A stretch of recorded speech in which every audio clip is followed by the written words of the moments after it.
Hello, welcome back to another Theory Thursday. Today we are doing a chord analysis on one of my favorite tunes, All of Me. There's just a tiny bit of info on it. Written by Gerald Marks and Seymour Simons, written in 1931. So that's what we're doing today. Going to the iPad. I've got my Timex Weekender on today. And wearing my brown knit tie. As always, if you've been enjoying the tune videos, theory videos, just the music videos, any of it, a like and subscribe is always appreciated. Of course, not necessary. It just keeps the channel going and the community growing. So, that's it, I think. Without further ado, chord analysis. All of Me. Let's go.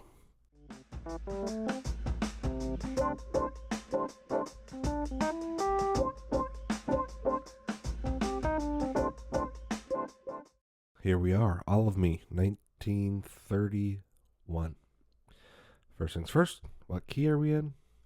You can tell from the key signature, and our first and last chords here are both C, so I think it's a pretty safe bet we are in the key of C. So that makes this first one easy. It's a one chord. Now, right off the bat here, we get this cool out of key chord. Now, an E minor 7 would be in the key of C. That's not what we get here. We get an E dominant 7. So usually when this happens, it's leading to an A minor 7. So we call this a 5 of 6. And that is definitely the sound that this phrase is going for. We get this outline in the melody of this E chord, right? Especially that G sharp is a dead giveaway of an A minor chord coming up. But then we get this little deceptive cadence here that we don't get this A minor. What we get is an A dominant 7, which also isn't in the key. But take a look at where we're going. Okay, it's a 2 chord, which is in the key of C. So this is acting as a 5 of 2. So this whole line here is a 1 chord. This E7 is leading us to this A7, which is leading us finally to this chord that is in the key, actually, this D minor. Okay, and it does give us that third in the melody. So we finally get that 2 chord. And then again, we get hit with this 5 of 6. Except he's deceived us once already with this A7. So you might be thinking, he's going to do it again. But no, he turns around and it finally gives you this cadence you've been looking for. This E7 to A minor sound. Okay, and then it's almost like a copy and paste, but this whole line is just a long roundabout 2-5 to get to this 1 chord. So let's write this in because we know what it is. We know this is a 5 chord, 2 chord, and this is a 5 of 5. This is leading to this. And honestly, you don't actually even need this D minor in here. But it does help break up some of the monotonous. I mean, as far as jazz standards go, this tune probably has less chords than a typical standard. I mean, these chords are spanning usually 2 bars. I mean, it's not till the B section that we even get chords that are only lasting 1 measure. I mean, this D minor, I suppose, but even that is just a way to spice up this long line of 2-5. So the chords are very meaningful here in what they are and how they outline the melody. And so anyway, we'll keep rolling here. So we get our 1 chord, and then it's almost a copy and paste from the first 2 measures here. We get this 5 of 6. We don't get the 6 chord. We get a major 6, which of course is acting as a 5 of 2 because take a look at where we're going. 2 chord.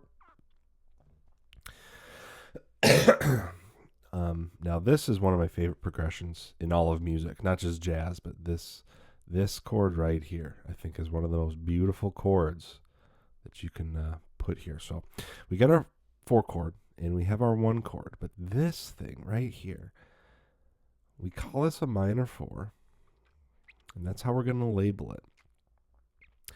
But let's take a deeper look at why it works into leading to this 1 chord. So let's draw this out. We have an F, A flat, C, and they have a 6 here, which is a D. But I mean, it would also work if it was a 7, right, which would be an E flat. It works that way too. Okay. So why does this lead to the C chord?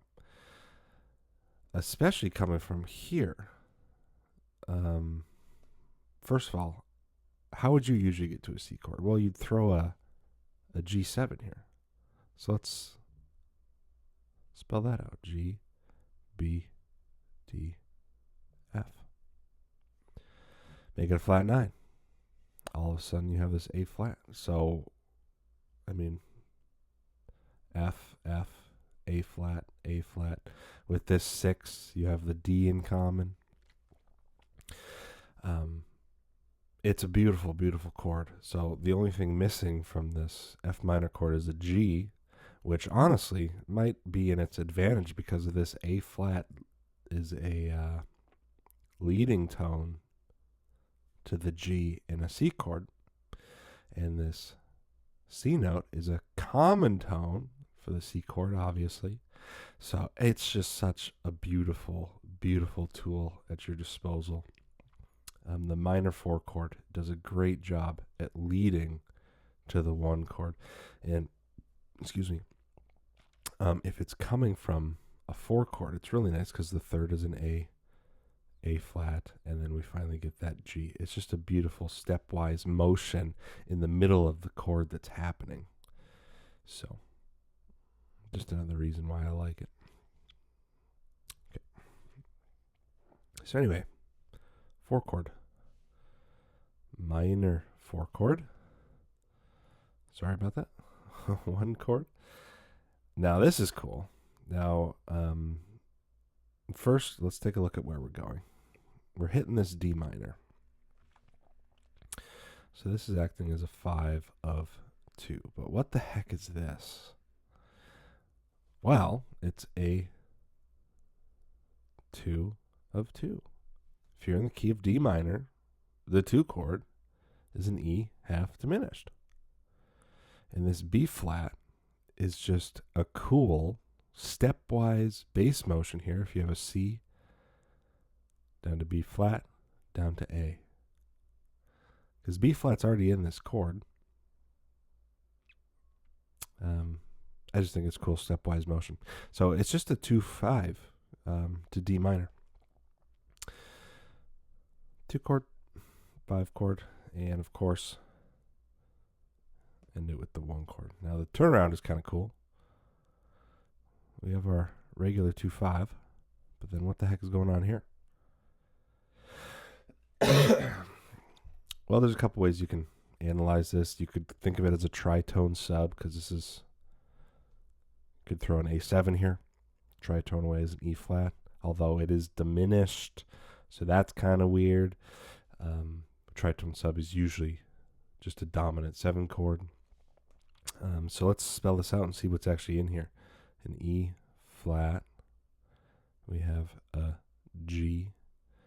We have a B double flat, because we're in diminished. And then we have a D double flat.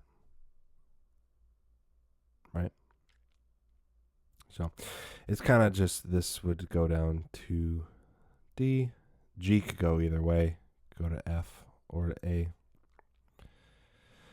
B double flat is already an A, and D double flat is a C, which leads nicely into this chord.